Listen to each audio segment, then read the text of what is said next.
Tuhan, kami ingin sekali sebenarnya memuji Engkau di dalam roh dan kebenaran. Tapi seringkali ya Tuhan, kedagingan kami membawa kami menjauh daripada Engkau. Tuhan, mungkin pada jam-jam seperti ini ya Tuhan, ketika kami mungkin mendengarkan firman-Mu, pikiran kami melayang-layang entah kemana ya Tuhan. Entah kami memikirkan sebentar kami sekeluarga berencana mau pergi ke suatu tempat untuk menikmati makan siang Tuhan. Ataupun kami memikirkan banyak hal. Kami memikirkan mungkin kondisi ekonomi yang sedang lesu. Mungkin kondisi kesehatan kami atau keluarga kami yang mungkin sedang lemah tubuh. Tuhan, tolonglah kami. Biarkanlah kami sejenak ya Tuhan, firman-Mu meneguhkan hati kami. Dan firman-Mu nanti yang akan menghibur kami. Berbicaralah kepada kami ya Tuhan, karena jikalau bukan Engkau yang memberikan pengertian, kami tidak akan mungkin bisa memahaminya. Hanya di dalam nama Tuhan Yesus kami sudah berdoa. Amin. Silakan duduk Bapak Ibu sekalian.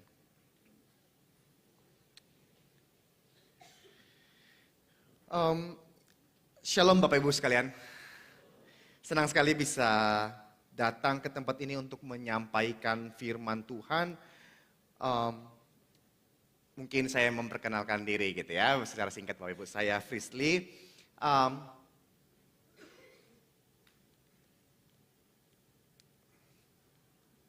Oke.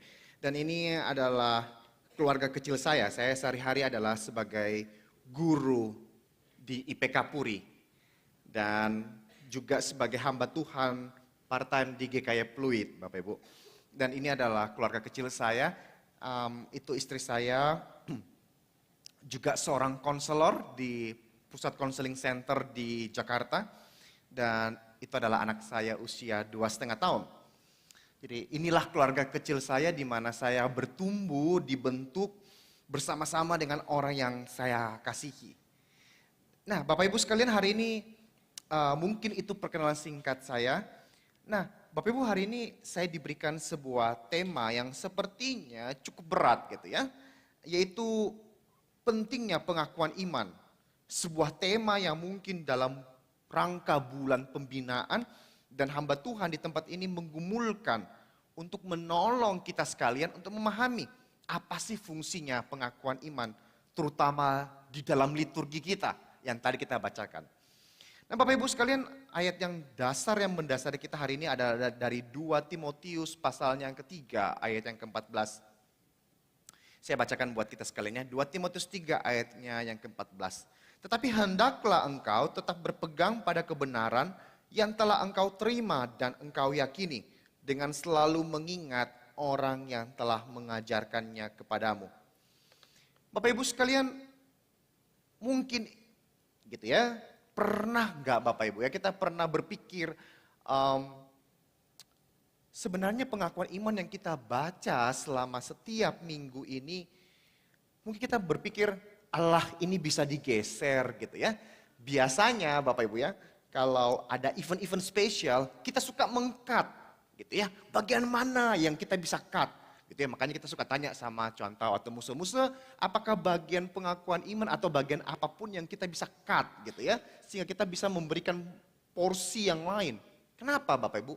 Karena mungkin kita merasa bahwa pengakuan iman itu sudah outdated banget gitu ya, sudah kuno. Kenapa sih kita harus membacakan pengakuan iman yang mungkin kita pikir kayaknya itu ada atau tidak ada tuh nggak masalah gitu ya Bapak Ibu. Kayaknya tidak mempengaruhi kita menyanyi dengan indah gitu ya. Tiba-tiba kita harus baca pengakuan iman rasuli. Mungkin kita merasa kayaknya flow-nya terganggu contoh. Mungkin flow-nya jadi nggak enak musuh ya. Gitu ya. Tapi apakah seperti demikian Bapak Ibu? Atau mungkin kita juga membaca pengakuan iman rasuli tiap minggu gitu ya. Udah kayak hafal gitu ya. Kayaknya jadi sebuah mantra gitu ya. Yang kita ucapkan. Jadi Penting gak sih pengakuan iman ini Bapak Ibu?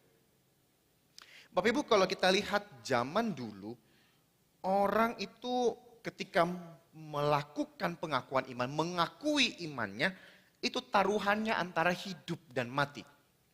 Pada zaman dahulu orang Kristen itu sangat tidak disukai oleh zaman Kaisar Nero, pada zaman Rasul gitu ya. Sehingga Kaisar Nero menjadikan orang Kristen itu sebagai lampu taman. Jadi orang Kristen itu ditangkap, lalu disulai, ditusuk, Bapak Ibu baru ditancapkan di taman Kaisar Nero. Lalu diapain Bapak Ibu? Waktu malam hari gelap kan ya, lalu dibakar hidup-hidup orang Kristen.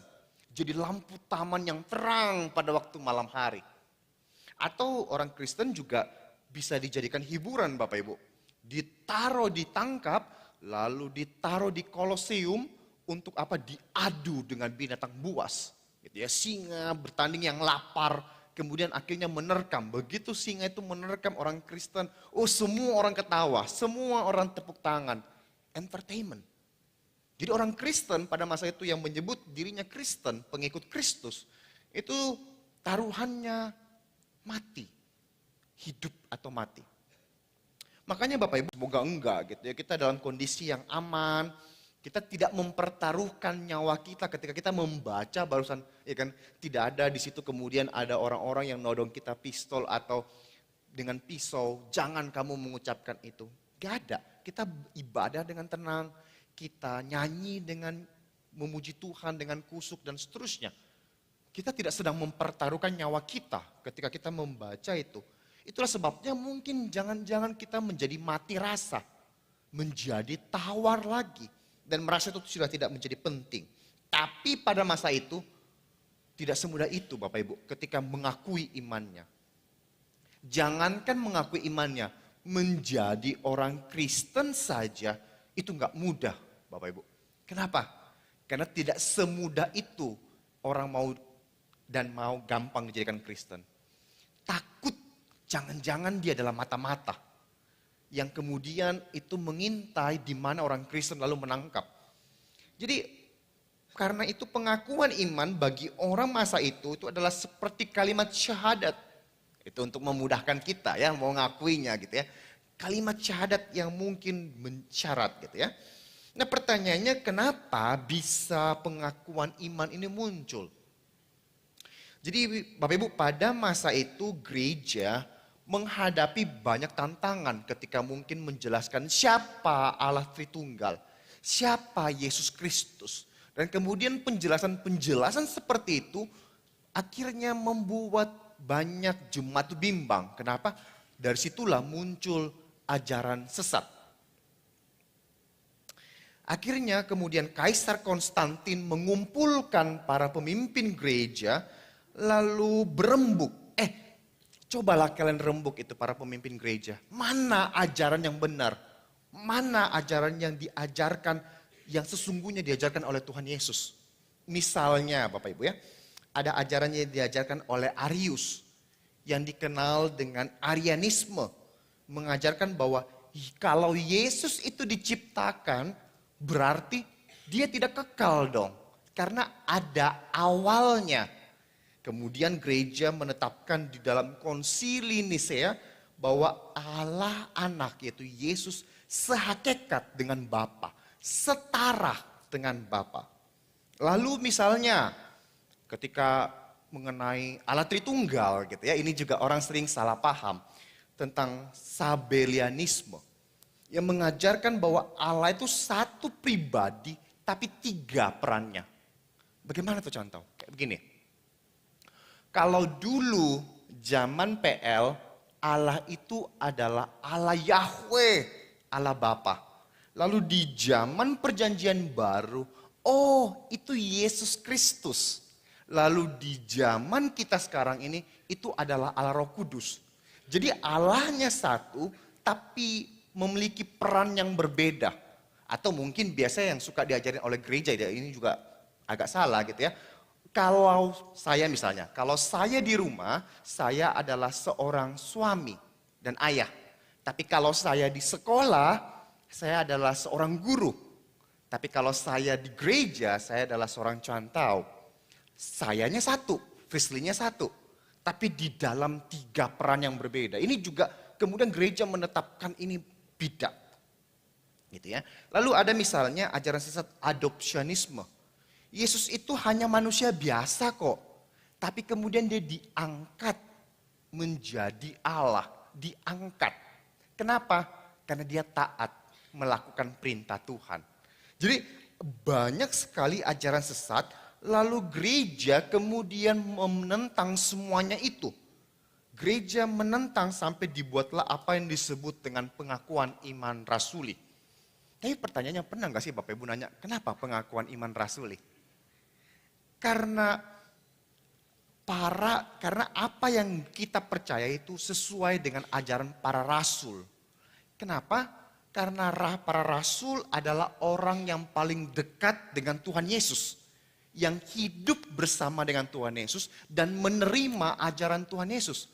Makanya disebutlah pengakuan iman rasuli. Orang yang paling dekat dengan Tuhan Yesus. Lalu kita bertanya, dari mana dong cantau kita tahu bahwa itu adalah pengajaran dari para rasul? Jadi para murid Tuhan Yesus itu juga memiliki muridnya. Jadi para rasul ini punya murid. Itulah yang disebut dengan bapak-bapak gereja. Jadi muridnya para rasul ini punya 2 atau 3 murid. Gitu ya, 2-3 generasi.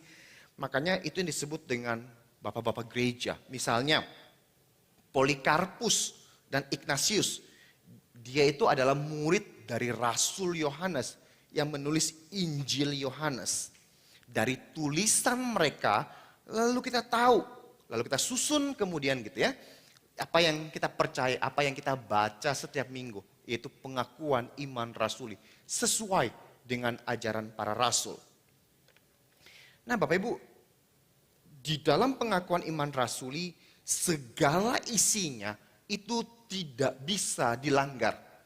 Jadi pengakuan iman rasul ini seperti pagar benteng terakhir yang tidak bisa dilewatin. Begitu kita keluar dari pengakuan iman rasuli, maka kita akan dicap sebagai bidat, dicap sebagai sesat. Karena kenapa? Di dalam pengakuan iman rasuli itu semua adalah inti ajaran kekristenan. Mengajarkan Allah Tritunggal. Ada Bapa pencipta langit dan bumi, ada Yesus Kristus dan ada Roh Kudus. Lalu ada Duinatur Kristus, Yesus adalah Allah sepenuhnya, tapi dia juga adalah manusia. Dan bicara tentang pengharapan akhir zaman. Tapi ini sesuatu hal yang tidak bisa kita tolerir Bapak Ibu. Begitu Bapak Ibu keluar dari pengakuan iman rasuli, itulah kenapa biasanya langsung kita cap sebagai sesat. Tapi ada gak perbedaan-perbedaan di dalamnya? Jelas ada gitu ya. Dari bapak-bapak reformasi pun juga berbeda Bapak Ibu ya. Misalnya penjelasan Martin Luther dengan penjelasan John Calvin itu juga ada perbedaannya. John Calvin dengan bapak reformasi yang lain itu Zwingli juga ada perbedaannya. Tapi ini perbedaan yang minor Bapak Ibu. Perbedaan yang tidak mengganggu, mengguncang iman Kristen. Ini tuh ibarat kayak kita keluarga Bapak Ibu ya.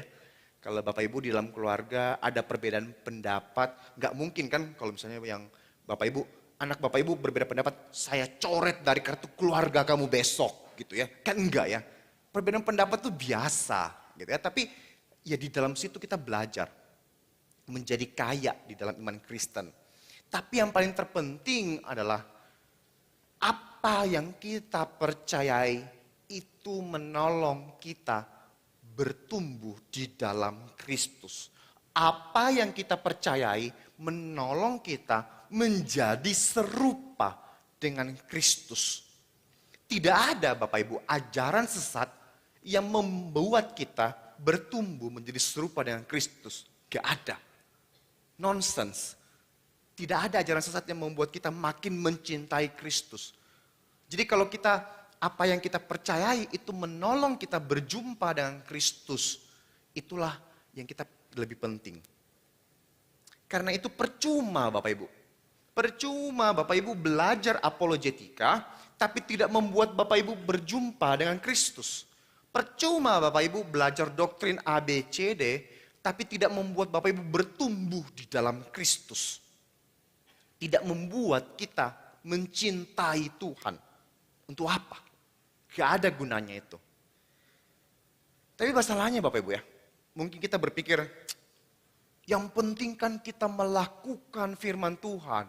Kata Chuanto Frisley, yang paling penting adalah nggak perlu apa yang kita pahami. Yang penting kita melakukan firman Tuhan. Apakah cukup hanya dengan kita mencintai Tuhan dengan hati kita Bapak Ibu? Yang penting kan hati saya melakukan firman Tuhan. Tuhan Yesus mengatakan dalam Markus 12 ayat 30, "Kasihilah Tuhan Allahmu dengan segenap hatimu, dengan jiwamu, dengan segenap akal budimu, dan dengan segenap kekuatanmu." Artinya Bapak Ibu, Tuhan di situ memberitahu kita mengasihi Tuhan itu dengan segenap hati kita, seluruhnya. Pikiran, perasaan, kekuatan kita, seluruhnya, akal budi kita.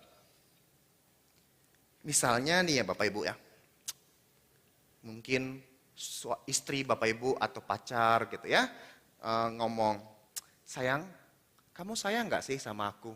"Oh jelas sayangku," gitu ya. Suami berkata kepada istrinya, "Aku sayang banget sama kamu." "Oke, kalau kamu sayang sama aku, coba saya mau tanya, ingat gak kapan waktu kita pertama kali dating, kita makan di mana?" Gitu ya. Kan biasanya wanita suka menguji laki-laki dengan pertanyaan-pertanyaan yang susah untuk kita ingat ya Bapak Ibu ya. Itu ujian yang lebih berat daripada ujian tesis gitu ya. "Kamu sayang gak sama aku?" gitu ya. Kita suka diberikan pertanyaan-pertanyaan seperti demikian. Kita bingung, kapan ya? Di mana ya kita dating ya? Gitu ya. Lupa gitu ya. Coba kamu ingat deh, waktu pertama kali kita ketemu, aku pakai baju apa? Gitu ya. Biasa ya, sabar ya bapak-bapak ya. Atau saya juga sering mengalami ya Bapak Ibu ya.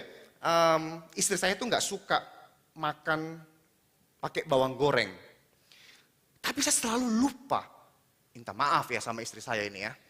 Saya selalu lupa. Jadi kalau pesan nasi uduk sama lele, saya lupa selalu ngomong sama masnya, "Mas, yang satu nggak pakai bawang goreng." Gitu ya. Akibatnya apa Bapak Ibu? Begitu istri saya buka itu, waduh ada bawang goreng. "Kamu nggak sayang sama aku."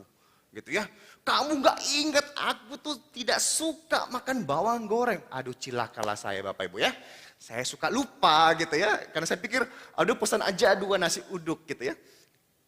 Ya bukan masalah ini Bapak Ibu, jangan sebentar di rumah saling menguji pasangan Bapak Ibu ya. Jangan menjatuhkan diri Bapak Ibu dalam pencobaan yang tidak perlu ya Bapak Ibu ya.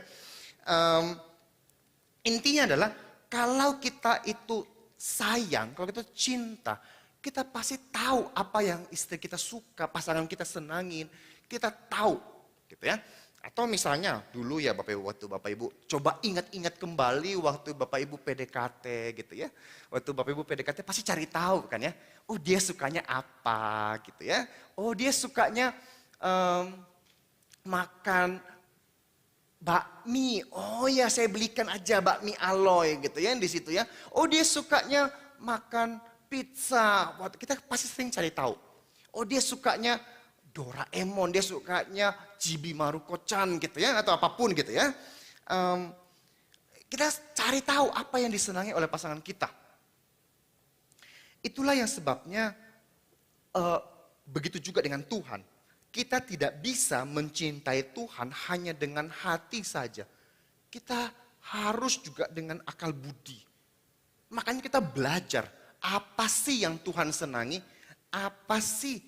Oh Tuhan senangnya kalau kita melakukan hal seperti ini. Oh Tuhan tidak suka kalau kita melakukan hal seperti ini. Jadi kita belajar Bapak Ibu. Apa yang Tuhan senangi kita lakukan, apa yang tidak Tuhan senangi kita tidak lakukan. Kita belajar, itu kita simpan semua di sini. Tapi kalau kita mencintai Tuhan hanya dengan pikiran kita saja, maka itu akan menjadi cinta yang dingin. Kalau kita mencintai dengan akal kita saja, pikiran kita saja, tapi tidak pakai hati, maka itu akan menjadi cinta yang dingin. Ya saya tahu kamu sukanya makan lele yang di situ ya. Saya tahu kamu suka bakso yang di situ.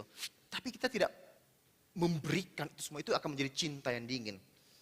Tapi kalau kita mencintai dengan hati saja, tidak dengan pikiran, kita mencintai dengan tidak rasional.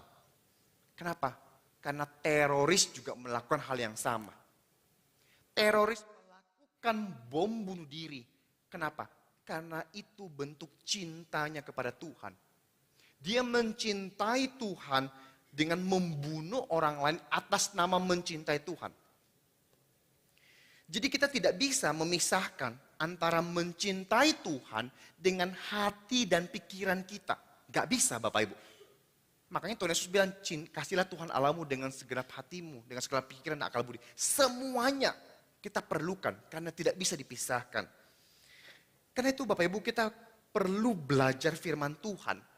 Tuhan yang kita sembah itu seperti apa? Bagaimana? Gitu ya Bapak Ibu. Makanya kalau kita ngomong aku percaya kepada Allah Bapa, pencipta khalik langit dan bumi. Itu mengingatkan kepada kita siapa Allah yang kita percaya. Mengenal Allah yang kita percaya itu. Allah yang kita sembah. Yang Bapak Ibu sekarang nyanyi tadi barusan. Itu kepada siapa? Tuhan seperti apa? Jadi bukan tanpa alasan kenapa di dalam liturgi GKY kita membacakan hal tersebut. Kenapa? Untuk mendeklarasikan apa yang kita percayai. Tuhan yang mana? Meskipun ada banyak gitu ya Bapak Ibu, yang tidak mungkin kita membahas semuanya isi dari pengakuan iman Rasul itu sekarang ya Bapak Ibu. Gak cukup waktunya, kecuali kalau Bapak Ibu mau tidak makan siang gitu ya. Boleh gitu ya. Tapi biasanya makanya gereja itu membagi artikel-artikel ini untuk dibahas secara eksplisit lebih dalam. Makanya biasa di doa Rabu misalnya. Atau khotbah seri di hari Minggu. Untuk membuat kita mengerti lebih dalam. Karena itu kita nggak bisa membahas semuanya hari ini Bapak Ibu. Lalu kalau begitu, apakah pengakuan iman ini masih relevan nggak buat kita Bapak Ibu? Mungkin banyak anak muda merasa bahwa udahlah, nggak usahlah dibacakanlah itu pengakuan iman. Mengalir aja, kayaknya nggak perlu, sudah kuno. Itu kan abad-abad 7, 8 Masehi gitu ya. Nah ini yang kita perlu belajar Bapak Ibu. Biasanya kita merasa kita harus paling up to date. Termasuk dalam ibadah. Kita cari lagu yang paling baru. Yang baru launching gitu ya. Itu yang kita pakai. Rasanya kita mungkin merasa ibadah kita tuh menjadi ibadah yang keren mungkin. Kalau kita pakai lagu-lagu yang paling up to date. Nggak mau pakai lagu-lagu yang lama. Justru pengakuan iman adalah sesuatu yang kita belajar melihat karya Tuhan. Yang sudah bekerja di dalam sejarah. Kalau kita selalu melepaskan diri kita dari tradisi, sesuatu yang lampau, kapan kita belajar melihat karya Tuhan dalam sepanjang zaman? Artinya kita akan terus-menerus hidup dengan zaman yang terpisah-pisah. Oh, sekarang udah nggak tren yang seperti ini, nggak mau tahu, pisah, pisah, pisah. Akhirnya kita hidup menjadi di zaman yang tidak terkoneksi. Akibatnya apa? Kita susah melihat karya Tuhan di dalamnya. Justru ini membuat kita belajar melihat karya Tuhan di dalam sejarah manusia. Dia selalu hadir di dalam setiap musim kehidupan kita. Kita perlu selalu lihat ke belakang. Makanya bukankah ini yang kita selalu rayakan setiap bulan. Di awal bulan kita melakukan apa Bapak Ibu? Perjamuan kudus. Perjamuan kudus sebenarnya mengajarkan kepada kita melihat karya keselamatan yang Tuhan sudah kerjakan pada masa lalu. Itu sebabnya John Calvin itu menyebut perjamuan kudus itu sebagai recollecting memories. Apa maksudnya recollecting memories? Recollecting memories itu adalah berjalan bersama dengan Tuhan. Mengumpulkan kepingan-kepingan memori, kepingan-kepingan karya keselamatan Allah. Berjalan bersama-sama. Itulah sebabnya Tuhan Yesus mengatakan apa? Setiap kali kamu melakukan perjamuan kudus, ingatlah akan aku. Kata remember itu sebenarnya recollecting memories. Karena itu ketika kita membaca pengakuan iman kita, sebenarnya kita belajar melihat kembali karya Tuhan di dalam kehidupan kita.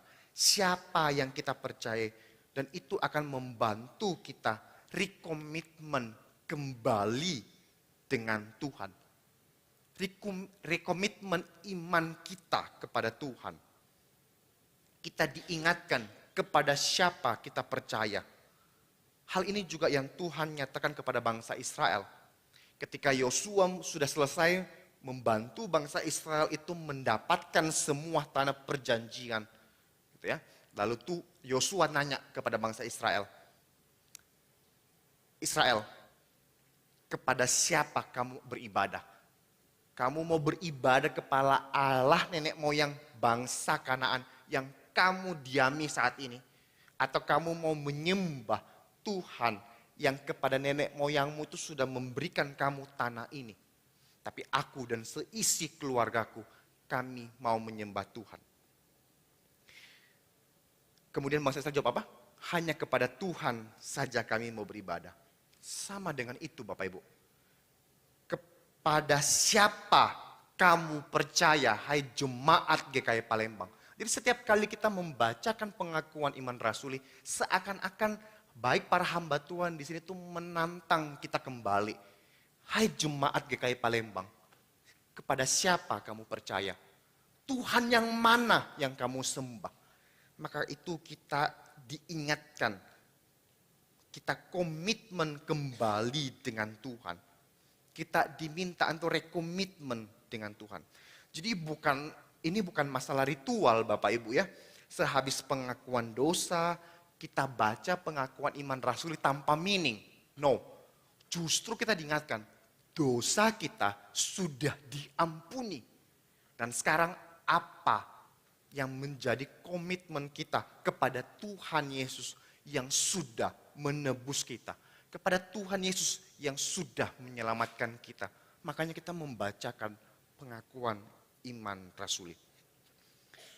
Karena itu biarlah kita terus hidup di dalam komitmen kepada Tuhan dan belajar melihat Tuhan di sepanjang sejarah kehidupan kita, Bapak Ibu.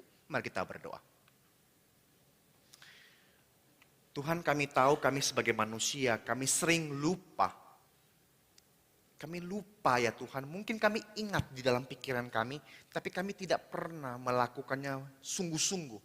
Itu sebabnya kami masih terus-menerus jatuh di dalam dosa, kami menganggap enteng hidup di luar daripada Tuhan. Karena itu Tuhan, terima kasih buat karyamu yang Engkau bekerja di dalam sejarah, sehingga menghasilkan pengakuan iman yang selama ini kami bacakan. Untuk diingatkan kembali kepada siapa kami percaya. Oh Tuhan, tolonglah kami untuk selalu rekomitmen dengan Tuhan. Tuhan, ampunilah kami. Dan Tuhan, tolonglah kami. Terima kasih Tuhan. Tolonglah setiap kami karena hanya di dalam nama Tuhan Yesus kami sudah berdoa. Amin.